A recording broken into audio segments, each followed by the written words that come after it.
রিজনিংটি এসেছে SSC CGL টিয়ার 1 2020-তে। এখানে সংখ্যাগুলি হলো 17, 20, 15, 22, 13 আর জিজ্ঞাসা চিহ্ন। আমরা দেখতে পাচ্ছি যে এখান থেকে এখানে কত কমছে, -2। আবার এখান থেকে এখানে কত কমছে, -2। আবার এইখান থেকে এখানে কত বাড়ছে, +2। আবার এইখান থেকে তাহলে কত বাড়বে, +2। তাহলে কত হবে, উত্তর 24।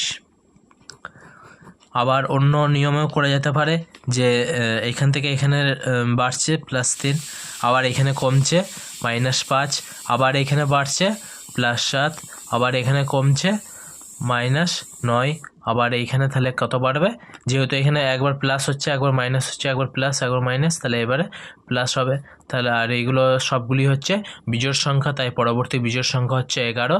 তাই আমরা 13-এর সাথে 11 যোগ করে আমাদের উত্তর পেয়ে গেলাম 24। তাহলে কোশ্চেন চিহ্নর মান হলো 24।